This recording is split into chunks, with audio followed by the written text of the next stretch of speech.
love endures forever. His love endures forever. His love endures forever. His love endures forever.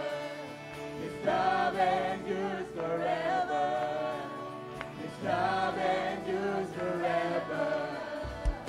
Love endures forever.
pinasaya ng Panginoon, we will dance in our freedom. Amen? So come on, let's sing this song with all our hearts. Sing it like you mean it. You turn my morning into dancing. You turn my sorrow into joy. And I'm singing and I'm dancing and I will shout for joy. You turn my morning, come on, dance with me. Dancing, turn my sorrow into joy. And I'm singing and I'm dancing and I will shout. Come on, galingan naman natin. Turn my morning into dancing. Turn my sorrow into joy.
ang ating Panginoon. Yung pinakamalakas na palakpak po para sa Kanya. Hallelujah! Hallelujah, Jesus! Oh, we praise you and we worship you in this morning, oh God. Sabi po sa Matthew 5, verse 8, Blessed are the pure in heart, for they shall see God. Sino po dito yung gusto natin na makita ang ating Panginoon, na maranasan siya sa ating mga buhay sa umagang ito? Hallelujah! Hallelujah, hallelujah, Jesus. Church, may this verse be our prayer in this morning. The Lord, purify us, God. Cleanse us from within, oh God. Because we want to see you, Lord. We want to experience your presence, Lord, in this morning. Lord, touch every heart in this morning, oh God. And let the Holy Spirit move in your heart. Hallelujah, hallelujah, Jesus. Oh, hallelujah. Come on, let's sing this song. Purify my heart. Let me be as gold and precious silver. Purify my heart. Let me be as gold. Pure gold. One more time. Purify my heart. Let me be as gold. Come on, worship Him. Precious silver, purify my heart. Let me be as gold. Pure gold, refiner's fire. Refiner's fire. It's my heart's one desire. My heart's one desire is to be, come on, worship Him, is to be holy, set apart for you, Lord. I choose to be holy, set apart for you, my Master, ready to do your will. Make this your prayer in this morning. Come on, hallelujah. Oh, purify us, Lord. Purify my heart. Cleanse me from within and make me holy. Purify my heart. Cleanse me from my sin. Deep within, refiner's fire. Refiner's fire. My heart's one desire. My heart's one desire is to be. Come on, worship Him. Holy. Come on, raise your hands.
Worship the Lord and raise your hands. Hallelujah, Jesus. I worship you, Almighty. Come on, worship Him and raise your hands. There is none like. From the front to the back, raise your hands. Worship Him. Come on.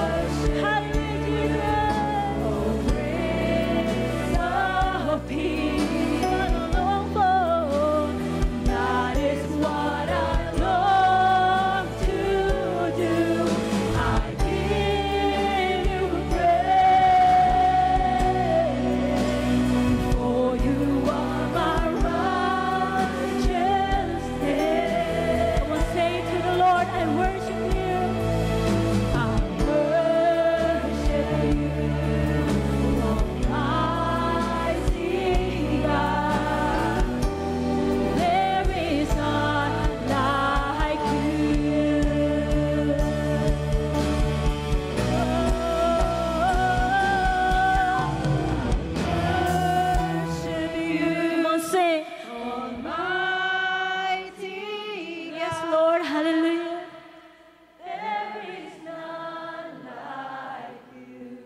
Oh, Prince of Peace. Worship Him. I worship you, O Prince of Peace.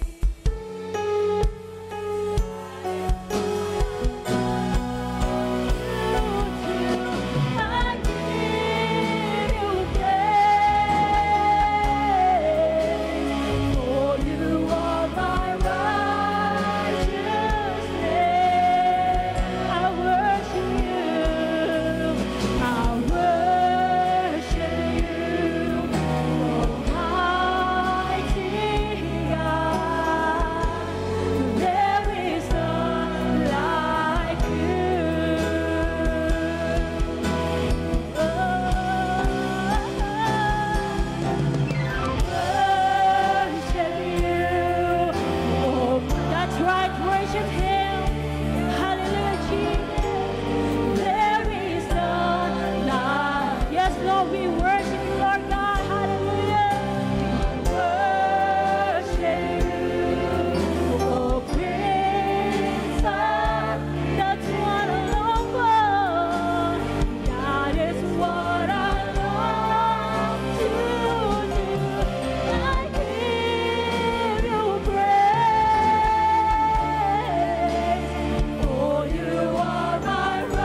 Good morning po, Life Giver family. Ako po si Jeneline Pareño from Life Giver Manresa. And I'm here to testify of the goodness of God in my life and our family. Blessed po ako dahil pinagkalooban po ako ng Panginoon ng maayos, masaya at puno ng pagmamahal na pamilya. Meron po akong mabuting asawa at magandang anak na babae. Sila na po ang biggest blessing ni Lord sa akin. And I could not ask for more. Pero just last year, 2023, humarap po kaming mag-asawa sa isang pinakamatinding pagsubok bilang mananampalataya. Last February 6 ay nilagnat po ang aming anak at umabot po ito ng 40.3 ang temperature niya. Nabahala po kami ng umagang iyon dahil napakataas po ng ganoong temperature. Dumating po ang 10:30 ng umaga at nag-convulsion po ang aking anak kaya itinampo po namin siya sa hospital. Dito na po nangyari ang kinakatakutan ng lahat ng magulang. Nang i-check po ng doktor ang cause ng mataas na lagnat ng anak ko, ang sagot po nila, hindi po nila malaman kung ano ang sakit ng anak ko. Sabi ng doktor, very rare ang sakit ni Libay dahil mabilis kumalat ang pagputok ng kanyang ugat at posible daw pong nalalaso na ang kanyang dugo. Nang mga oras po na iyon, lahat na ata ng Bible verse na alam ko, na pinanghahawakan ko sa aking buhay, ay nai-recite ko na po. Nagdasal po ako noon sa Panginoon na nawa gumawa po siya ng himala sa buhay ko at nagmamakaawa, nabigyan pa kami ng pagkakataon na makasama ang aming anak. Dumating po sa point na nirevive na ang aking anak. Pinalabas ako ng doktor. Habang umiiyak ako, narinig ko po ang boses ng aking anak at tinawag niya po akong Mama. Nilapitan ko ang aking anak na nakikipaglaban para mabuhay. Doon ko naalala yung in-impress ng Lord sa akin habang nasa prayer night kami. Sabi ng Lord sa akin, Isaiah 41:10, Fear thou not, for I am with thee. Be not dismayed, for I am your God. I will strengthen thee, I will help you, and I will uphold you with the right hand of my righteousness. That time, I surrendered to God everything. Yes po, lahat po, even ang buhay ng anak ko. And God spoke to my heart and said, Anak, kung mahal mo ang anak mo, mas mahal na mahal ko siya. At that moment, sinabi ko na po sa aking anak, sige na baby, sleep ka na. Okay lang na, okay lang si Mami. At the same day, 8 p.m., kinuha na po ng Lord si Libay, ang totoong nagmamay-ari sa buhay ng anak ko. Pero hindi pa po natapos doon ang pagsubok. September 24, at the same year, 2023, kinuha naman po ng Lord ang aking biyanan na lumaban sa sakit ng stage 3 endometrial cancer. December 29, nagkasakit naman po ako. Namamanhid, nahihirapan huminga, at dumating sa point na akala ko matatapos na din po ang aking buhay. Grabe po, no? Sa loob ng 1 taon, 2 mahal namin sa buhay ang kinuha ng Panginoon. Nagkasakit po ako, nasaktan kami at nahirapan din. Pero by the grace of God, nandito po ako ngayon sa inyong harapan. Nagtetestify ng kabutihan ng Diyos. Dahil pagkatapos po ng lahat na nangyari, binigyan niya pa rin po kami ng lakas upang magtiwala sa Kanya. Nawala man po ang aking anak at ang mahal na pangalawang nanay, hindi naman po kami nawalan ng natatanggap na biyaya mula sa Diyos. Kaya naman po, hindi kami tumigil mag-asawa, magbigay sa aming tithes and offering.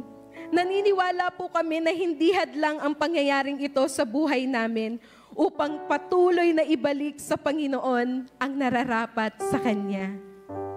Noong nagkaroon po ng panawagan ng ating simbahan para sa sacrificial giving, hindi po kami nagdalawang isip magbigay sacrificially kay Lord. Dahil kung ano man ang meron kami ngayon, lahat ng iyon ay biyaya lamang sa aming mag-asawa. Despite everything that happened in 2023, pumasok kami ng 2024 ng puno ng pananampalataya at dahil first fruit season, ibinigay po namin ang first fruit noong January. Dahil po sa pagbibigay, nakita po namin ang katapatan, kadakilaan ng Diyos sa buhay namin. Simula natuto po kaming magbigay sa Panginoon, pinagpala po ako ng Diyos sa aking trabaho. Simula po October 2023 up to now, February 2024, ako po ay laging nakaka-receive ng Employee of the Month. Up to now po, February, yung Friday lang po kami inawardan ulit ng Employee of the Month. Last September 2023, kami po ay pinagkalooban ng Lord na makapasyal mag-asawa. Simple lamang po ito, pero po itong unang beses na kami po ay nakapasyal kami lang dalawang mag-asawa sa Baguio po. And hindi lamang po material na bagay ang pinagpala ng Lord sa buhay namin.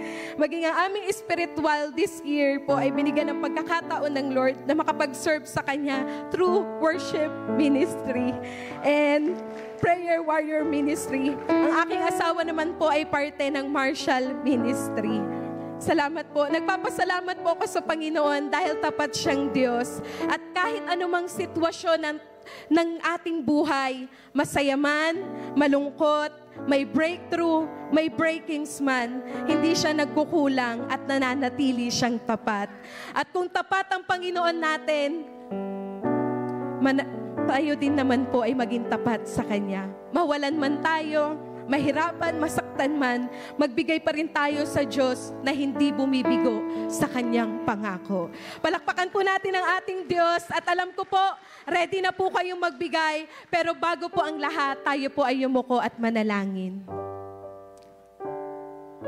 Father God in heaven, kami po'y buong pusong nagpapasalamat sa iyo sa pribilehiyo, Panginoon, na kami makapagbalik ng kaloob sa iyo, Panginoon. Salamat po sa maraming pagpapala na patuloy mo pong ipinagkakaloob sa buhay ng bawat isa. And I know, O God, ang bawat kamay na magkakaloob sa iyo, ibabalik mo ito, Panginoon, ng siksik, liglig at umaapaw pa, ayon po sa iyong kalooban, O Lord God. And sa lahat po ng puso na nagdi-desire, Panginoon, na binubuksan mo sa oras na ito, na magkukumit, Panginoon, na magta-tithes, mag-o-offering, Lord God, i-bless mo din po sila sa lahat po ng aspeto ng kanilang buhay. Maraming salamat po, Panginoon, sa pagpapala, sa pag-ibig at sa kalakasan na ipagkakaloob mo sa umagang ito. At ito pong amin dalangin sa pangalan ni Jesus at ang lahat ng anak ng Diyos ay magsabi ng Amen. Life Giver family, let's give with a cheerful heart.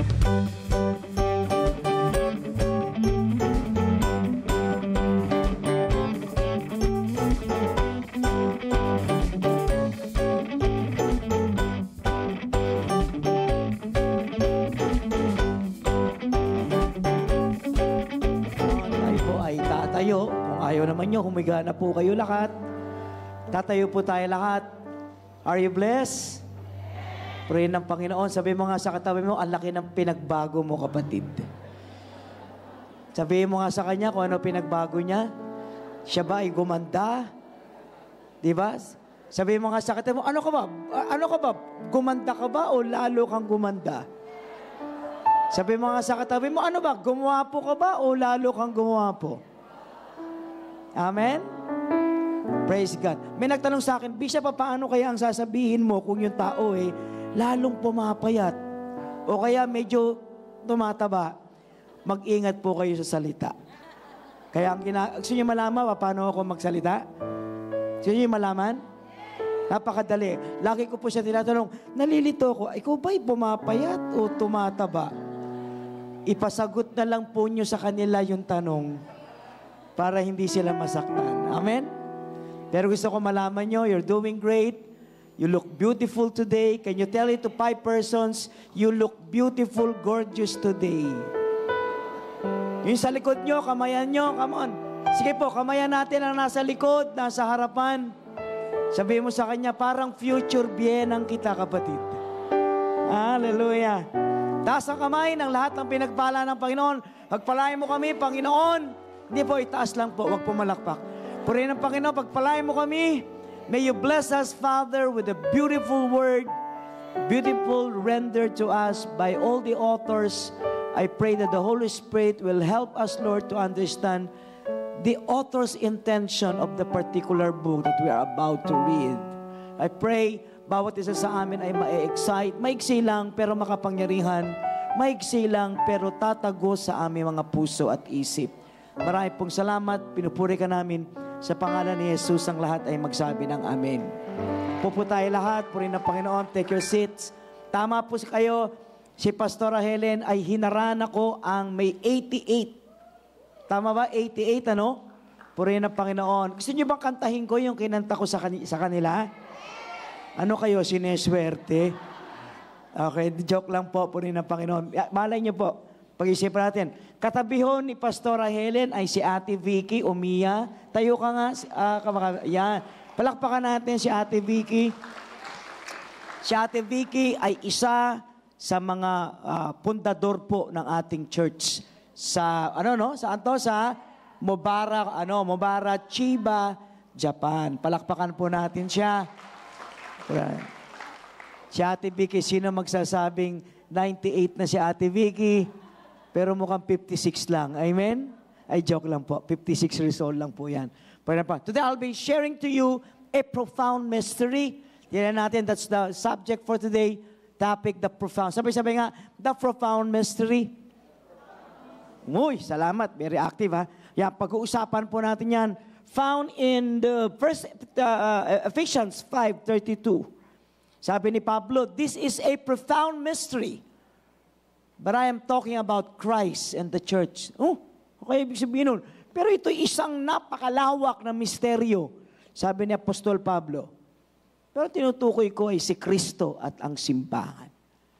Nag-render si Paul ng isang particular book of Ephesians. Yan, Ephesus. No? Sumulat siya sa taga-Ephesus. Diyan nag-start yung Ephesus Maria Joseph. Diyan po nag-start po yan. Okay? At nung sumulat siya rito sa Ephesus, ang buong book niya ay tungkol sa church. Madali lang tayo mag-comment sa church, madali lang tayong magsalita laban sa church at uso na ngayon yan, pero nung araw po, hindi po.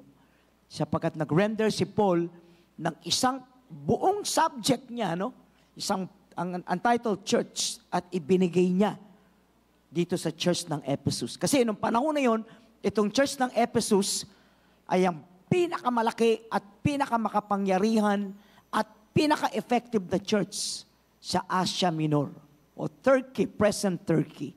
So, bakit Asia Minor? Kasi po below 18 lang ang member. Kaya Asia Minor. Minor di edad lang po ang member. Okay ba yun? So hindi nyo nakuha. Okay lang yun. Kakaintindihan na tayo. At sumulat na siya. Ito ang church. Ganito kabigat ang church. At pinakita ni Paul kung ano ang church. Kaya lang, pagdating niya sa Ephesians 5:21-33, tinukoy na niya ang pag-aasawa. 21, basahin ko. Submit to one another out of reverence for Christ. Wives, submit yourselves to your own husbands as you do to the Lord. For the husband is the head of the wife, as Christ is the head of the church, by his body, of which he is the Savior. Now, as the church submits to Christ, he also wives should submit to their husbands in everything. Sabay-sabay nga, in everything. Very good. Husbands, love your wives as Christ loved the church, gave himself up for her to make her holy, cleansing her by the washing with water through the word, and to present her to himself as a radiant church without stain, wrinkle, or any other blemish, but holy and blameless. In this way, husbands ought to love their wives as their own body. But he who love his wife, love himself. After all, no one ever hated their own body, but they care for their body just as Christ does to the church. For we are member of his body. For this reason, a man shall leave his father and mother, be united to his wife, and the two shall become one. And this is a profound mystery, but I am talking about Christ and the church. 33, However, each one of you also must love his wife as he loved himself, and the wife must respect her husband. So ayan po.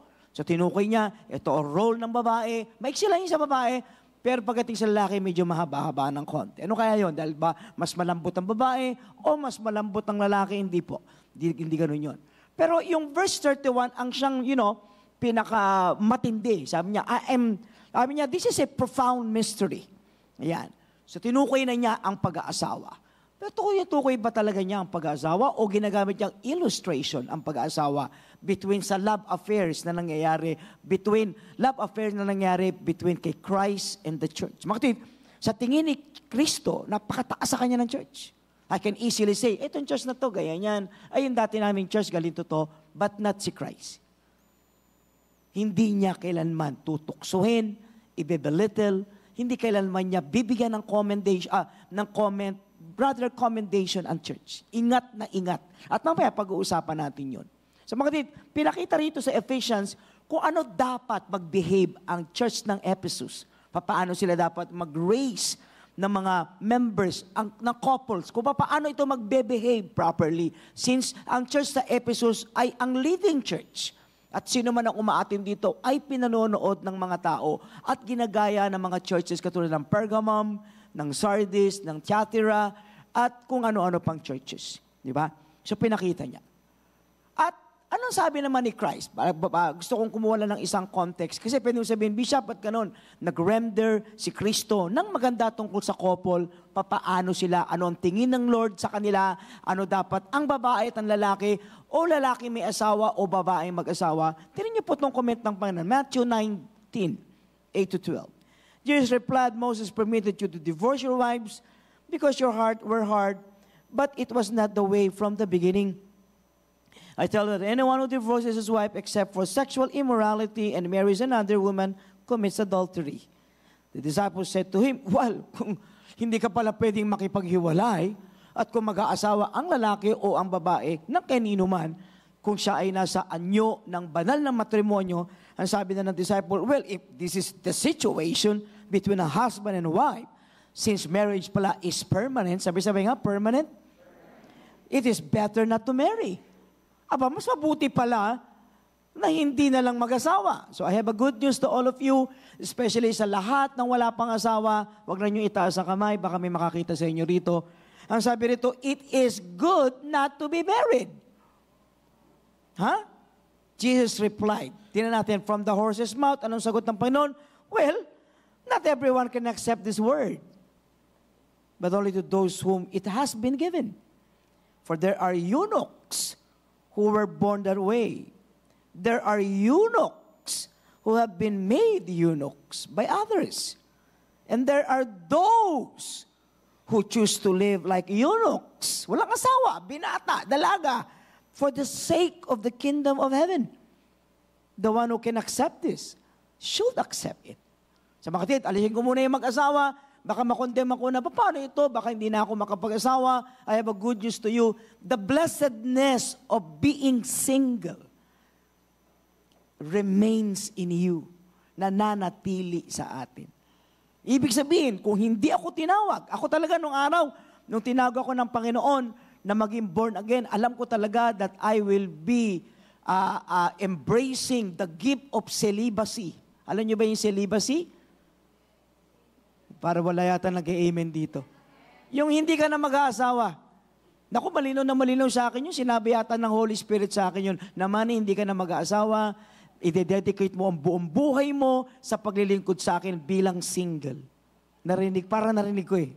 Not until dumating si Helen, na-expired agad, wala man lang, hindi man lang umabot ng 6 months, expired agad.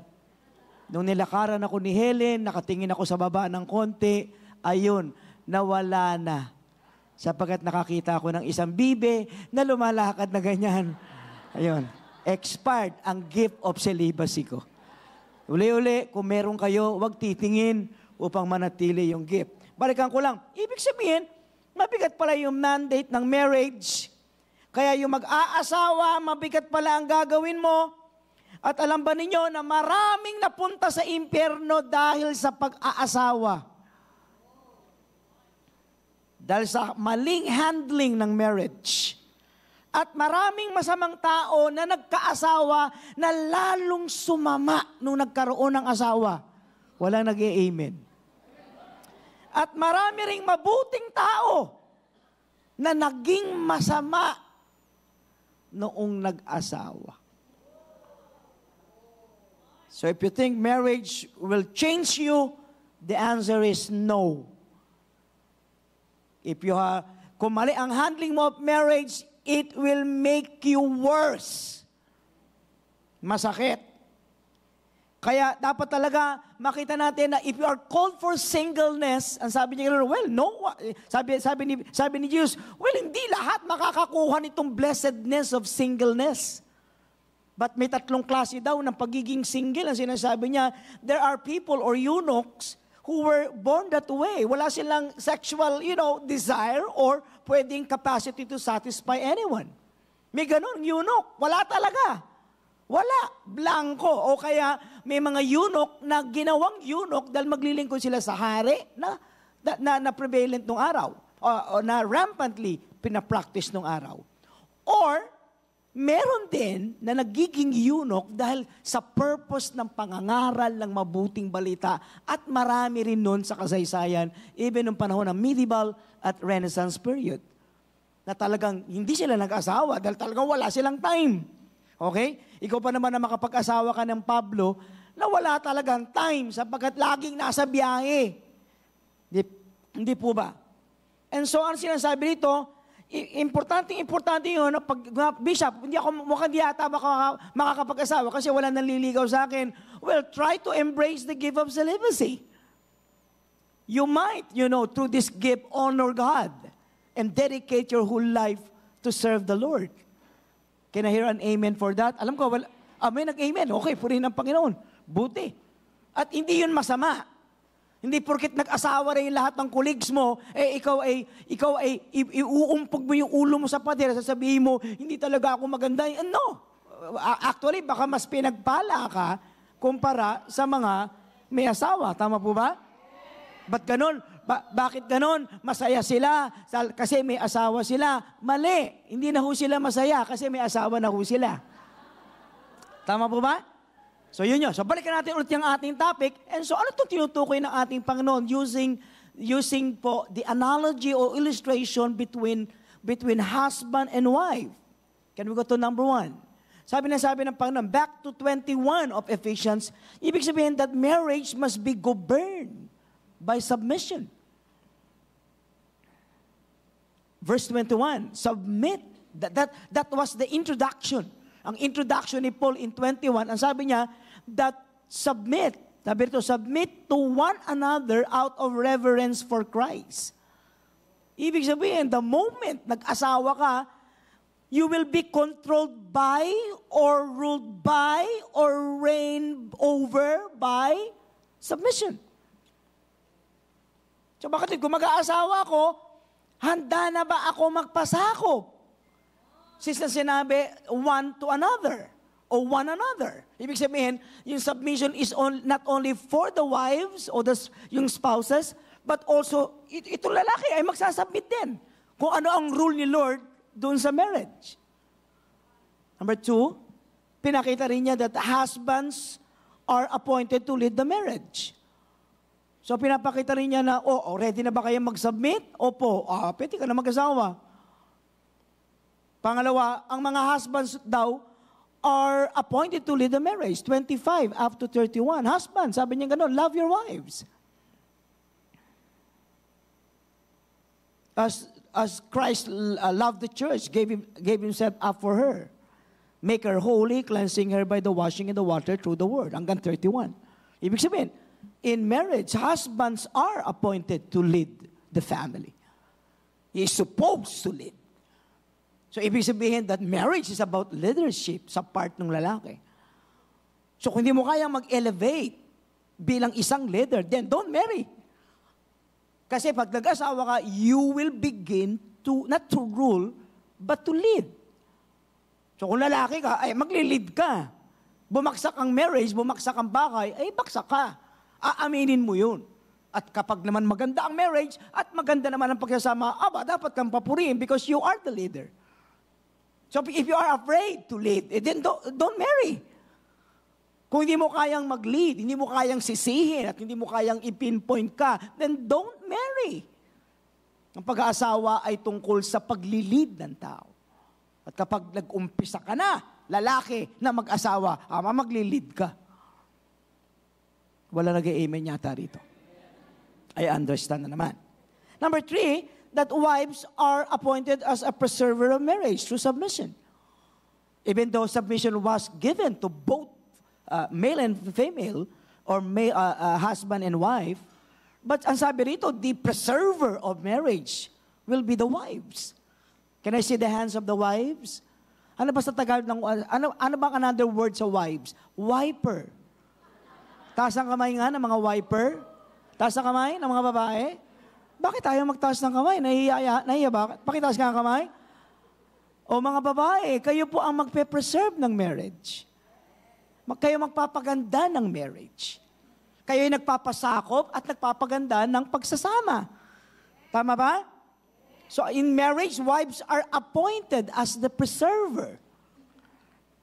The spirit that preserves marriage in the wives. Sabi ito, dapat daw the wives mastered submission. Because submission preserves the marriage. So makatid, yung babae pala was crowned with submission to preserve the marriage. Kaya may lalaki magkakamali, madadapa, may mga lalaking talagang unbalanced, may imbalances sa buhay, pero may babae na nagbibigay ng, balance at nagpe-preserve. Nagkakalibrate, nag-aayos ng klima. Nagsasabing, huwag masyado namang ganyanin ang anak mo. Anak, hindi ganyan ang sabi ng tatay mo. May isa nagpe-preserve. May kulang na ulam at pera, siya ang nagbibigay. Ito, may naipon ako, dagdag natin dito. Siya nagpe-preserve. Kaya may mga babae na hinahangaan natin dahil hindi nila siniraan ang kanilang mga asawa sa kanilang mga anak. Amen? Kahit na wala kang karapat na magsalta ng ganyan sa tatay mo. Hindi, ang tatay galinte, wala kang karapatan dyan. Kasi may mga asawang babae na nagpe-preserve ng marriage. At ang trabaho niya ay hindi siraan ang kanyang asawa sa kanyang anak at hindi siraan ang anak sa kanyang asawa. Parang konti lang ang nag-amen. So the woman knew. 22, sabi, wives, submit yourselves to your husbands as you do to the Lord, for the husband is the head of the wife, as Christ is the head of the church, his body of which he is the Savior. Ibig sabihin ito, the woman knew or knows that her husband is the head. And she honored that in marriage. The woman knows that she is the body of her husband.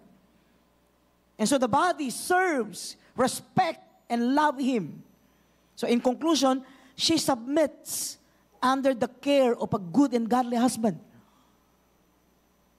Hindi siya nagbibigay ng prerequisite na, hindi, basta mabait ka, saka kita pagpapasakupan. Hindi niya role maghanap at mag-impose ng rules or prerequisite para sa kanya, para siya mag-submit. No.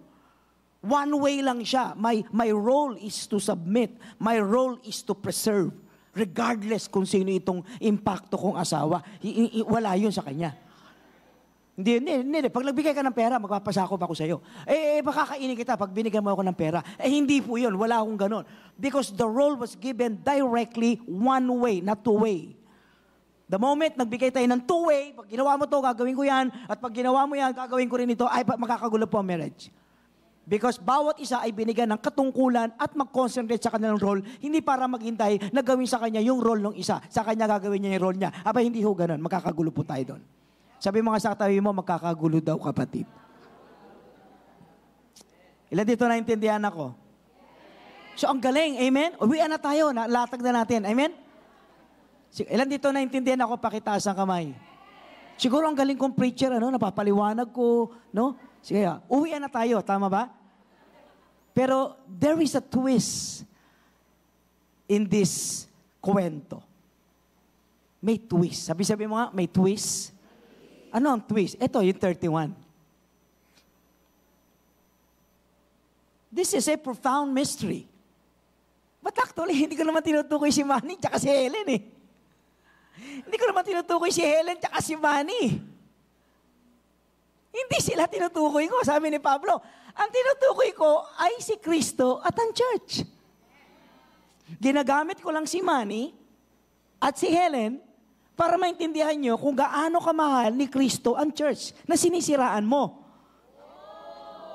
Madaling siraan ang church eh. Hello? Pero sabi na ko, tingnan mo kung gaano ang tingin ni Christ sa life giver.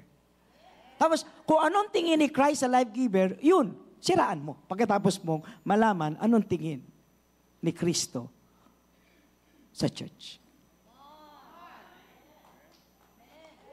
Hindi ko pa pinapaliwanag, pumapalakpak na. Bigyan ng jacket yan. Nandiyan ba kayo? Sabi niya, actually, ginamit ko lang si Manny at saka si Helen bilang illustration. Kasi hindi niya maintindihan eh. Pero ang ginamit niya ay imperfect husband and imperfect wife.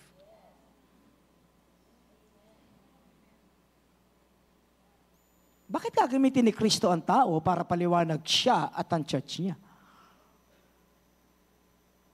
Next week, papaliwanag ko po. Uwiin na po tayo ngayon lahat.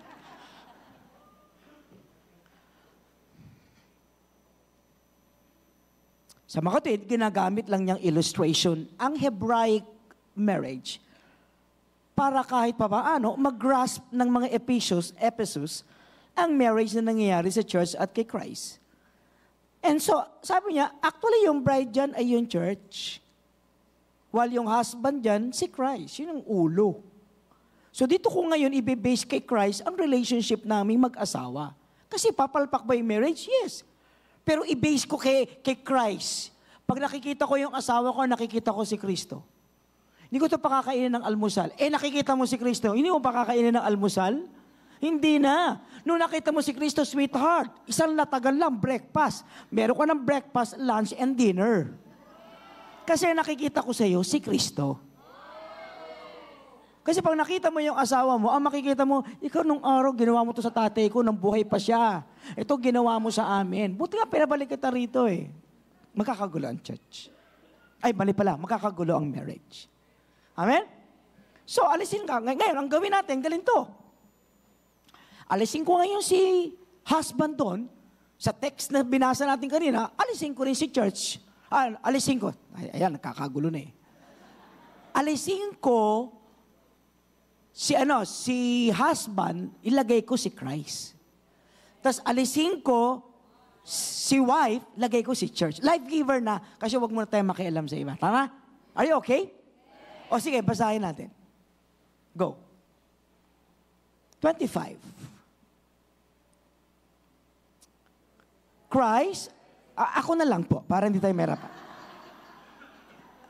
Christ really loved the church and gave himself up for her to make the church holy, cleansing the church by washing the water through the word, and present the church, life giver, to himself. As a radiant church. Life giver is a radiant church. Life giver without stain, without wrinkle, or any other blemish. Balikan mo pa, sisimutin natin. But holy and blameless. In reality ba, galing totoo? Hindi naman Pero sabi ni Pablo, iyon ang tingin ni Christ. So bakit? Kung hindi yun ang tingin mo, at yun, kung ang tingin mo at ang tingin ni Christ hindi magkapareho, siguro baka tama ka, mali si Christ.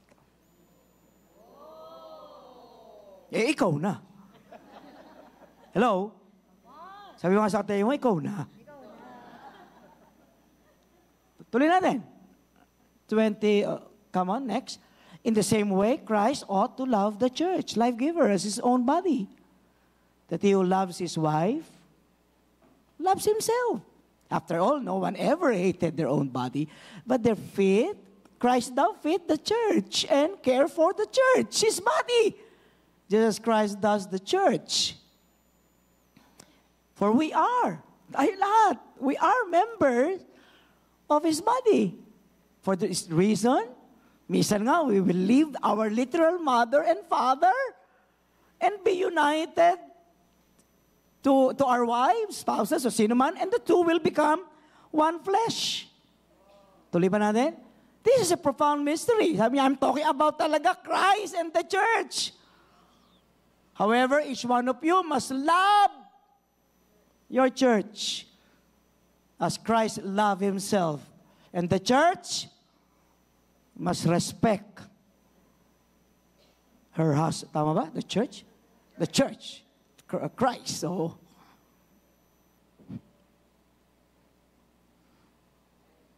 wow. Wow. So, grabe. So, lumalabas na the text will unveil the unconditional love of Christ to His imperfect church. Bakit? Kasi the church is marred with many imperfections. Di ba? And we cannot deny it. We can easily see imperfections, di ba? In the church. Nakikita nyo yung imperfection ko? Well, mutual ang feeling. Nakakakita din ako sa iyo. Di ba? Yung iyo, naririnig ko, pero yung akin, isang araw maririnig mo rin yan. Kasi bakit? Marred. Siya ay napupulaan, tinatamaan ng maraming mga iba't ibang uri ng imperfections. So may mga imperfection ito na hindi mo na kailangan pang i-discern. Alam mo, nadi-discern ko para may mali ang church. Ay, hindi mo na kailangan i-discern. Hindi mo kailangan i-discern. Meron na. Meron na. And so the church, which is the bride, composed of many individuals who were molded by sins, contaminated by the world, and oppressed by evil spirit. No question, Bishop, bakit maraming mali sa church? Bakit may mga ugaling pangit sa church? Abay, ang tagal niyong Katoliko. 3 taon lang kayong born again. Amen? Di ba? 30 taong kayong anak ni Satanas. 2 buwan pa lang kayong anak ng Diyos. Ano ka, siniswerte na perfect ka na? Lahat ng imperfections nyo sa pamilya nyo, paano kayo minura ng pamilya nyo, paano ka pinabayaan ng anak mo, paano ka pinabayaan ng asawa mo, paano ka sinampal ng kapitbahay mo, ay magre-reflect lahat dito yun. Kaya minsan lalapit sa'yo, gusto ba mag-serve ka, Lord? Ay, hindi na muna. Bakit? Kasi na-mold ka ng mga taong matagal mong nakasama. Hello? Kung saan ka nanggaling, hindi ko alam. Pero definitely, hinubog ka ng nakaraan mo. Na makikita mo dito. Kayo ba'y kasali rito? Tama ba? Kaya, medyo tigil-tigilan natin munang tumingin ng mali. Kasi pa nakakita ka ng mali ng isang tao, balikan mo saan siya galing. Tama ba? Kasi maraming factor or impacto. Tama po ba? Yan. Kaya lang, ang sabi ng Bible, matagal ka sa kasalanan eh. Kaya, but tinanggap mo si Kristo bilang husband, bilang Savior, yan ang pagkakaiba. At definitely, mag-i-struggle tayo. Kaya lang, ang sabi ng Panginoong Hesukristo, since asawa kita, under my care, itatawid kita. At kung ano ang tingin ko, hindi pa mangyayari, pero wag kang maghintay, wag kang magmadali, kasi ilalabas ko kung ano ang tingin ko sa iyo. At lalabas yun. Sabi mga saktayo mo, lalabas daw yun. And so what Christ did, kanina binasa natin, tinanggal natin yung salitang husband, pinalitan natin na Christ, at narito ang rendition ng ilang points. Mabilis lang ito. Number 1, Christ really loves the church unconditionally and offers an unequaled sacrifice for her. Tagalogin ko ba? Sige, picturean nyo muna. Picturean muna nila, sige. Yan kung pinipicturean nyo talaga yan. Next, Tagalog. Ito Tagalog. Sige. Mahal ni Kristo ang church na walang kondisyon. Nag-aalay at nagandog siya na di mapapantayan. Sabi, nag-alay siya dito sa church na ito, hindi mo kayang pantayan yun. Ikaw, pwede mong komentan. Pero siya, inalaya niya ng sakripisyo na hindi mo kayang pantayan. Verse 25. Can I go to 25? 25. Christ really loved the church and gave himself up for her. Uy! Ephesians, Corinthians, Galatians, punta ka sa Galatians, talagang puro galis sila. Kaya nga Galatians eh. Corinthians, my God, ang Corinthians sa Bible, mas mabait pa yata minsan yung satanista eh. Mabigat ang Corinthians. Hindi nagtago ang Korinto ng kanilang mga flaws. Talagang matindi. Pero sagot ni Christ, but Christ loved, anyway, but Christ still loved Corinthians. He died for Galatians and is willing to purify the Ephesians. If you think that Ephesians is Ephesus Marioseph, but Christ looks Ephesians as effective. Effective. Sino ba talaga magbabago? Ikaw na tagatingin lang? Ano ba dapat natin baguhin? Yung tingin mo, isip mo.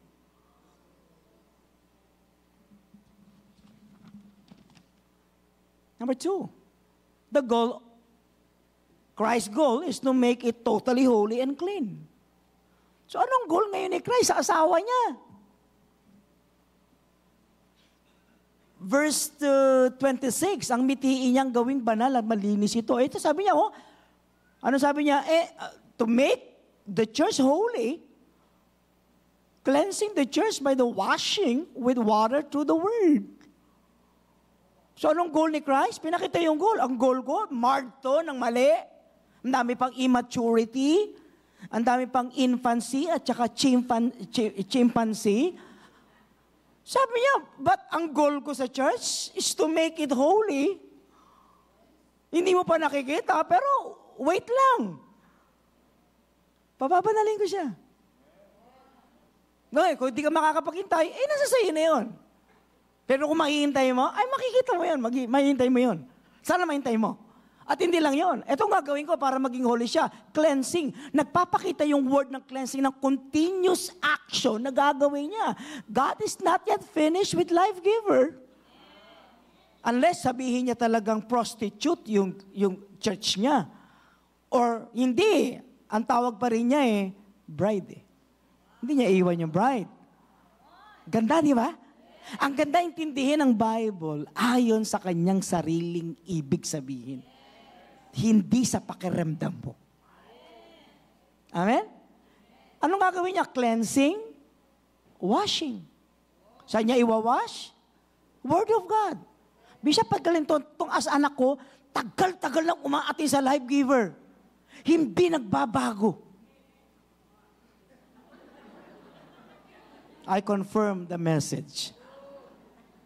Tayo mo lang yan. May isang preaching si Bishop Manny dyan na titimo sa kanyang puso at sasabihin niya, Ma, hindi na ako magkakasala, maglilingkot. Hintay mo yun, isang araw yun. Kasi tuloy-tuloy yung preaching So parents, ibig sasabihin mo sa anak mo, wag ka na magpunta sa church kasi lahat naman mga narinig mo rin, hindi mo ginagawa. Wag naman, wag kang ganun kalupit. Ang sabi mo sa anak mo, alam mo isang araw, tatamaan ka ng word of God na magbabago buhay mo. Are you okay? Okay ba kayo, Tay? Pali ng Panginoon. Alam niyo ba na nandito kayo? Very good. Number 3, Christ is committed to present the church with fullness of His glory. Ano? Corinthians? May incest? Corinthians na nagdedemandahan? Corinthians na nagpapatayan at hinahati yung church? Pero sabi ni Paul, but Christ is committed to present the church, Corinthians. So totoo lang, malala ang Corinthians. Ang bait-bait ng life giver doon. Ang layo.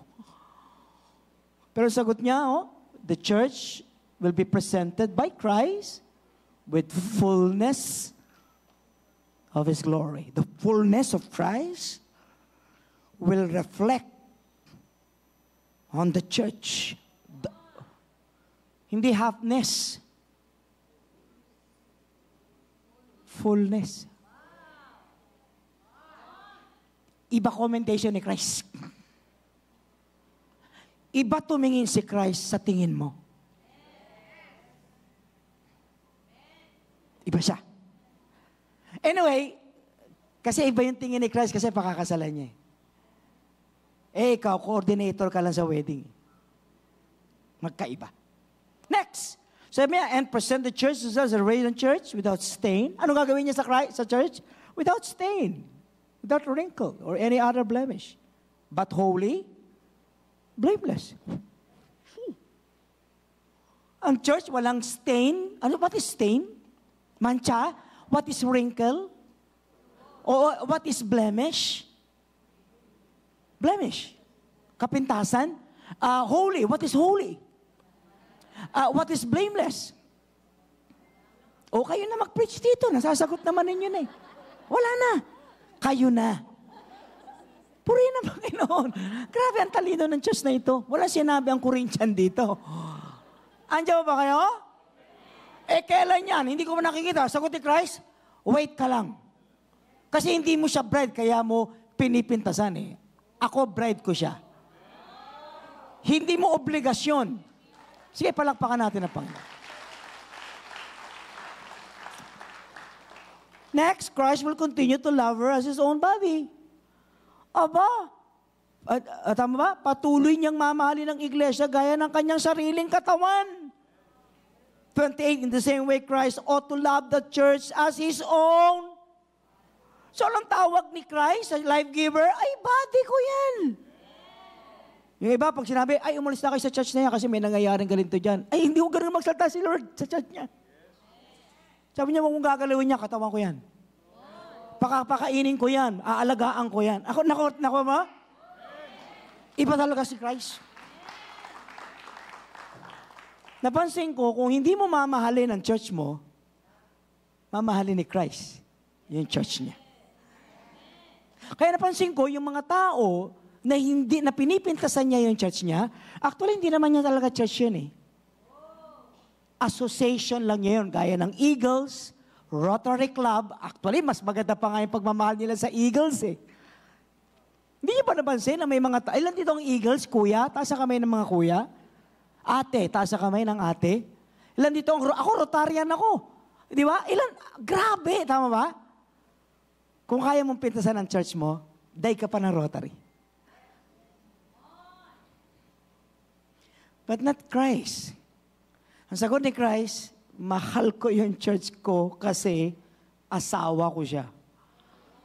At higit sa lahat, katawan ko siya. So, to question, kailan nahihinto si Christ of loving the church? Sabi niya, hindi siya hihinto. Because His love is an expression of how He loved Himself. Bakit hindi siya titigil na mahalin ng church? Ang pagmamahal niya sa church niya, pagmamahal niya sa sarili niya eh. Ibig sabihin, kung huminto ako ng pagmamahal ko sa church ko, abay, huminto na ba ako sa pagmamahal ko sa sarili ko? No. So, an expression of how He loves the church. Number 2, no possibility of hating it. O hating her. Maganda siguro, lagyan natin ng pronoun. Hating her. Ibig sabihin, 29, after all, sabi ni Paul, by no one hated their own body. So sabi ni Christ, hindi ko sasaktan yung church ko. Bakit? Katawan ko siya eh. Pwede mo saktan. Pero hindi niya sasaktan ang church niya. Kasi katawan niya yun. No possibility of hating it. Next, continuous feeding and caring.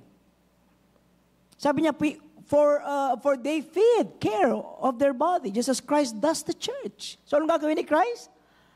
Papakainin niya ng papakainin yung church. Papakainin niya ng papakainin. Lahat ng nasa church, bubusugin. Hindi lang bubusugin. Gagawin, papakain ng mga nutritious na pagkain. At hindi lang yun, pagbibigyan sila ng kalusugan o health.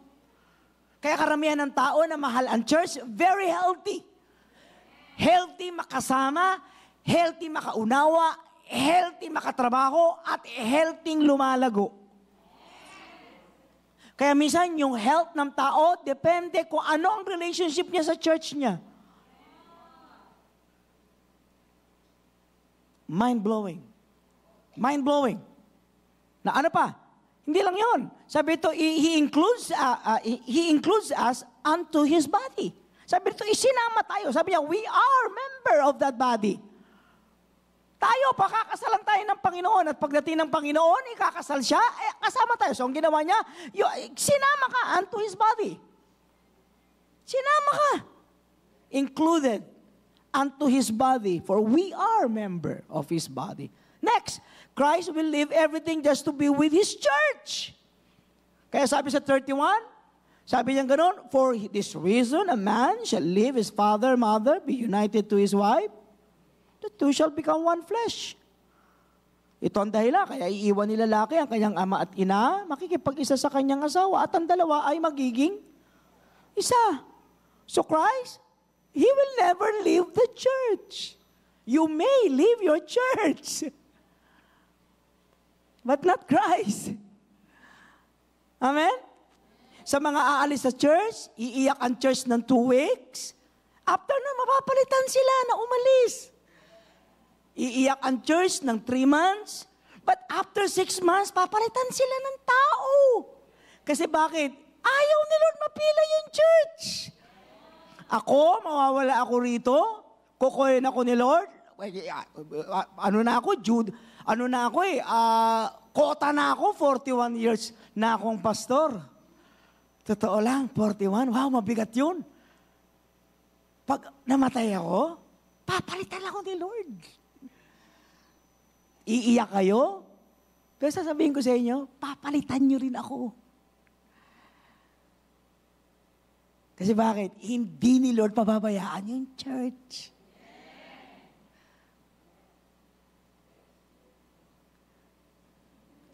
Wala, again. Walang tao yan, ha? Diyan ba kayo? Next and last, he was talking about his relationship with the church and his great love for her.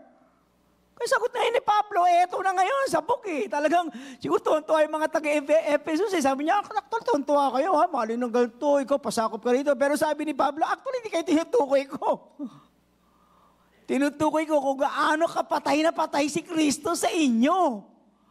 At kung gaano kayo gawing babae ni Kristo para sa Kanya. And true enough, this church became one of the most powerful church during the first century.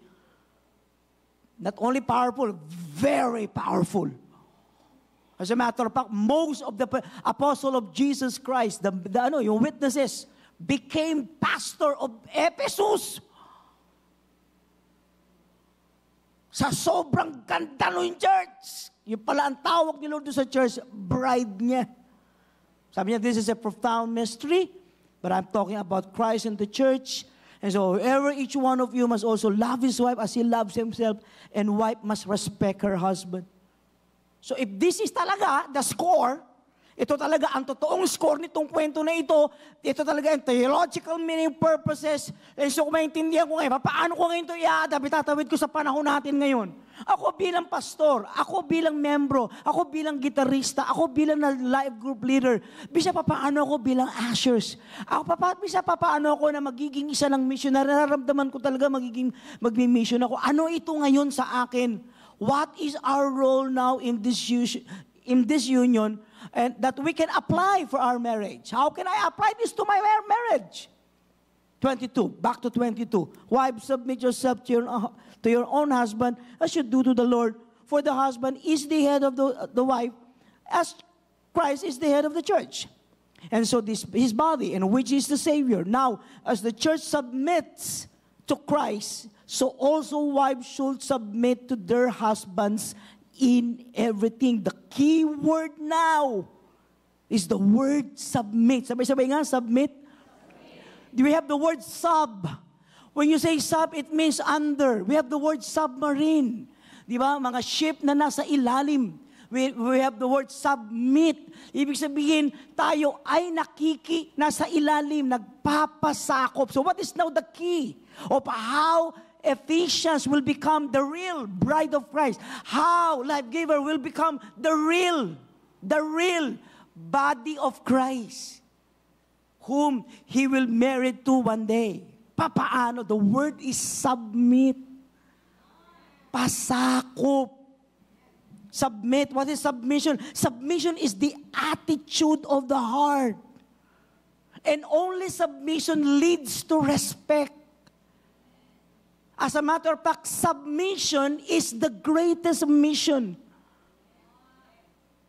So how could I know a person is really a born-again believer? 33 years Roman Catholic, 3 years born again. How should I know? Aba, hindi ko alam. How should I know? Sabi ni Pablo, one thing, submit. The person was able to quit smoking. The person was able to cut humanizing. Hindi ho yun ang goal. Hindi ho yun ang pinaka-picture. Kasi you can easily cut smoking. Why? 4th stage cancer ka na. I'll tell you, makakat mo. Bakit? Wala ka ng baga. Nung tinignan yung baga mo, no lungs at all. Kamera, nalaman ko, mamatay na ako, I quit ko na talaga. So quitting smoking is not the final reflection that a person is really a born-again believer. The final is submission. Humina na. Nanghina na nanghina. So, ibig sabihin ngayon, sabi ngayon ni Pablo, eto ngayon, Corinthian, Ephesian, since effective ka, submit. So, anong una? Saka magsasubmit? Submit to one spouse. Dapat pasakop ka lang sa iisa mong asawa. You are married, Ephesians, to one Savior. Sa mga may asawa, balikan natin literal, isa lang ang asawa mo. Bishop, paano to yung asawa ko, sawa na ako, at may nagsasawa sa akin. Hindi po. You are married only to one spouse. Your earthly spouse is the reflection of your heavenly spouse. Regardless kung ano attitude meron siya. Pag nakikita mo yung asawa mo, kahit immature pa, ang nakikita mo talaga ang Panginoong Jesucristo. Bakit? Hindi ka magpapasakop eh. Bakit? Pag nakikita kita, sweetheart, hindi ako magpapasakop. Bakit? Iba yung ginagawa mo eh. Pero kung makikita ko doon sa kanya si Kristo, madali akong magpasakop. Kahit na may mga tao, may lalaking mas gwapo, may lalaking mas malambing. Ang sinasabi ko sa lalaking malambing, umalis ka dyan, impacto, kasi may asawa ako na reflection ni Kristo sa buhay ko. Mas gwapo ka, mas may pera ka, pero kay Kristo siya, hindi ka mananalo. Kahit malimbing ka, at payakap-yakap ka pa, dahil alam ko naman, manya ka, etong asawa ko pa rin kasi bigay siya ng Panginoon sa akin. Mas matangos ang ilong mo, pero kamukha siya ni Kristo sa buhay ko. I'm only married to one spouse. And so I submit to one spouse. I also submit to one Savior. Ibig sabihin, hindi ako sasamba sa ibang Diyos. Huwag mo akong alokin na magandang career, mataas na sweldo, pero kung ililigaw ako niyan kay Kristo, sa'yo na to. Isa lang ang Diyos ko na babalikan at siya'y malapit ang dumating, mawawala na rin tong asawa ko sapagkat pagdating sa langit kami mga anghel na rin. Hindi naman kayo pwede magsama mag-asawa sa langit kasi kung magsasama pa rin kayong dalawa sa langit, hindi na langit yun, impyerno na ulit yun. Number 2, submit to one spouse. Lumalabas that you are married only to one Savior and that must be permanent in our hearts. Remove unsubmissive spirit for it will both help you to become the best bride of Jesus. Be kind, willing to serve, willing to please, satisfy what Christ wants from us. Love your wife. Love your husband. Kasi love is to be together. Whatever happened, you love each other, living together. He is in your mind always, and she is also in your. You are also mindful of your spouse. So living as one flesh, living together, living forever. How do I love my husband? How do I love my wife? Live together. Wala nang romance. Basta live together. Wala akong nararamdaman. Hindi mo kailangan makaramdam. Basta you live together. At kung tingin mo, wala na ang sexual arousement, siyempre, 85 years old ka na, meron pa ba nun? Tsuhin ko lang si Manolo ang meron nun. Wala akong makitang ganon. Nasa genes namin yan. Sa akin, expired. Kaya mga babae, pasakop sa asawa. Walang paglaban. Walang pagtaggi. O po siraan ang asawa mo, tatay mo kung gagayahin yan. Tatay mo ganyan yan. Barkada rin sa taras. Shh! Shut your mouth. Number 2, submit to one head. Christ is your leader. The leader that He will give to us is the gift of Christ so that we may submit to Him. God will give you a pastor, a life group leader, a coach. Love them. Because God, binigay sila sa iyo ng Panginoon. How can you love Jesus whom you cannot see if you cannot love your mentor whom you see? Henry C. Hindi mo pwedeng, ako mahal ko lang ang church, pero hindi ko mahal si Bishop Manny. Hindi mo pwede yun. Dapat magmahalan tayo. Bishop, hindi kita gusto eh. Kapatid, mutual ang feeling. Hindi rin kita gusto. Kaya lang ako nagpipreach sa'yo. Dahil sinabi sa akin ni Lord, mahalin ka. Yung feeling, pag-isipan ko. Kaya sabihin, hindi ko naman siya mahal eh. Ay, pag hinintay mo sa likod ko, masasaktan ka. Pero pinagsama tayo ni Lord. Kaya Lord, kung sino bibigay mo sa aking leader, mamahalin ko yun kasi ikaw yun eh. Yun. Sabi mo sa kapatid mo, yun. Number 3, submit to pure worship. Aba, sasamba na ako. Amen? That you will only submit to one object of worship, and that is the Lord. You will not worship a person or a material thing, a hobby, or even a career. Decide today.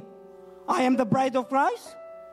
Diba? I will give Christ the purest worship.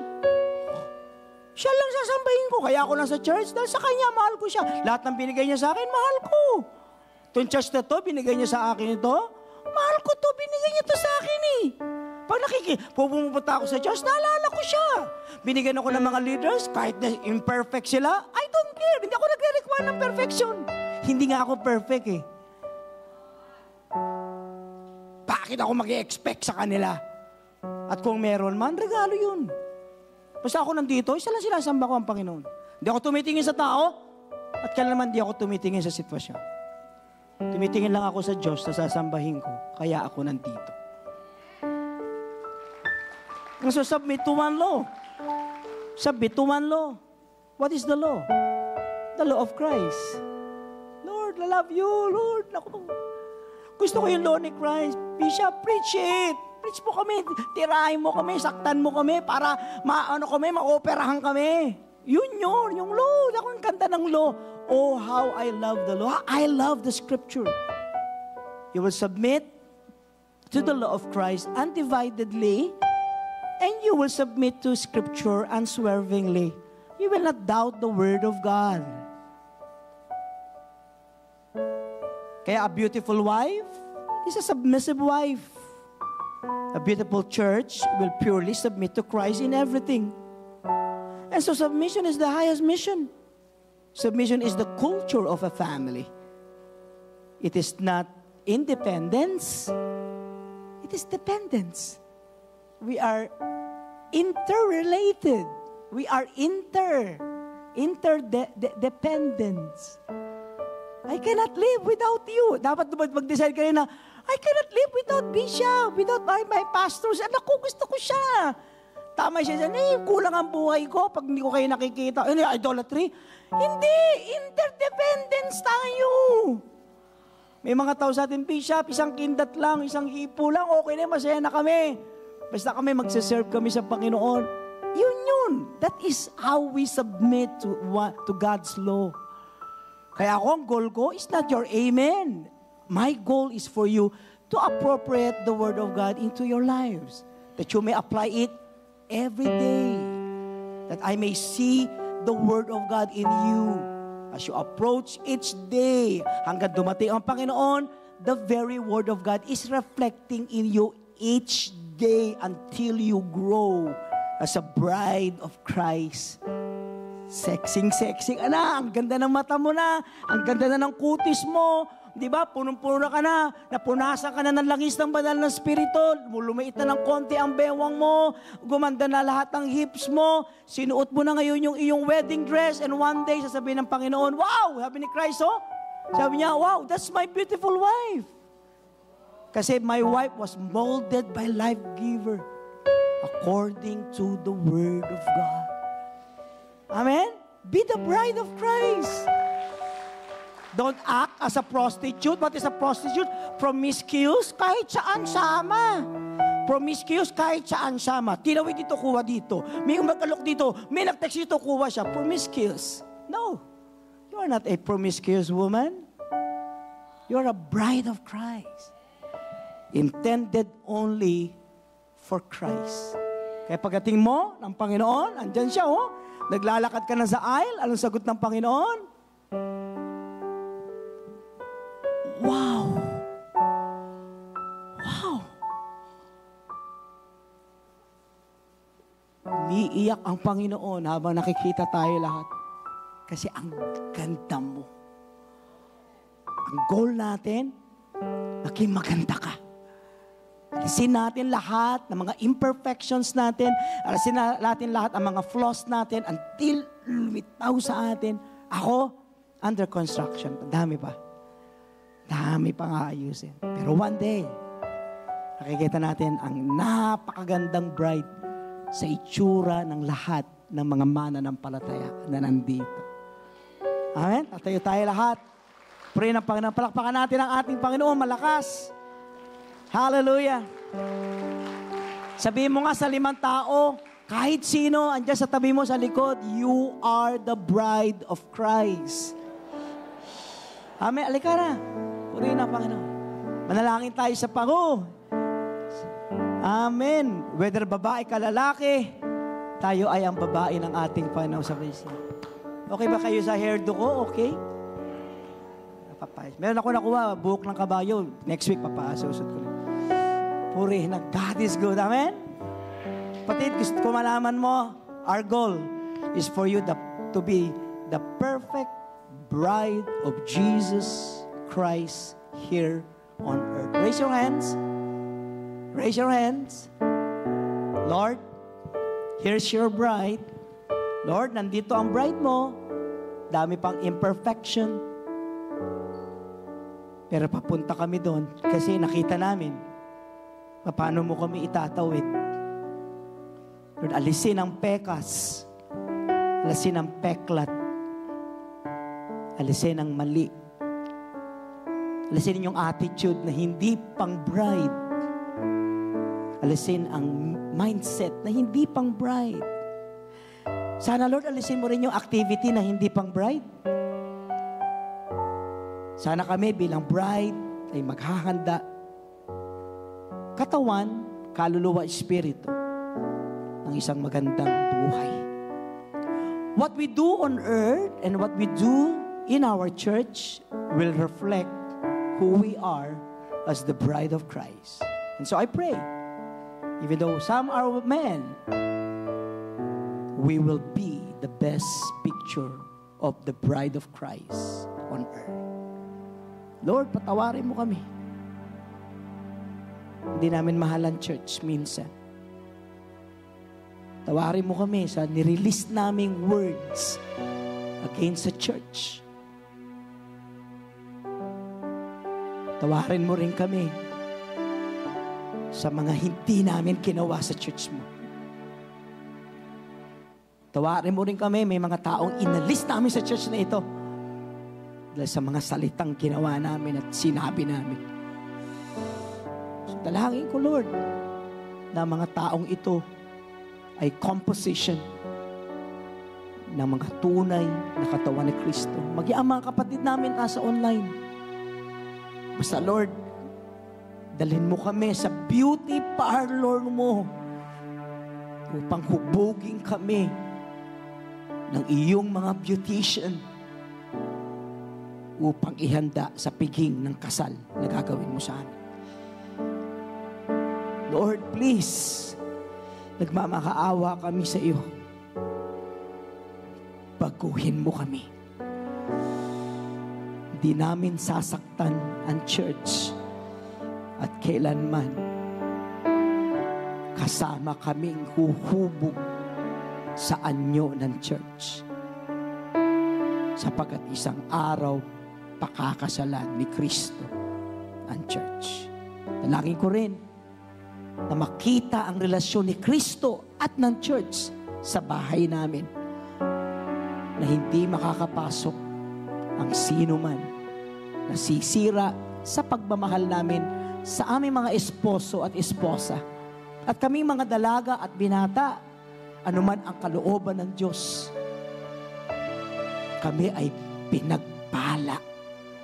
Because we can give our wholehearted devotion, our undivided devotion, and we will never go to the right nor to the left to follow other gods. But we can give our full heart and soul and mind to you as a single person. Hindi kami maiinggit at magrereklamo at magtatampo at malulungkot. But if it is possible that you will give us the gift of marriage, then do so, O my Lord. And one day we're gonna see our partner, this partner of mine, of ours, Lord God, will help me serve you well. And we will one day produce a godly offspring that will serve you as well. Lord, we love you, we thank you. In Jesus' name, and everybody say Amen. Are you blessed? I love Life Giver. Can we say it? We love Life Giver. Sabi mga I love Life Giver.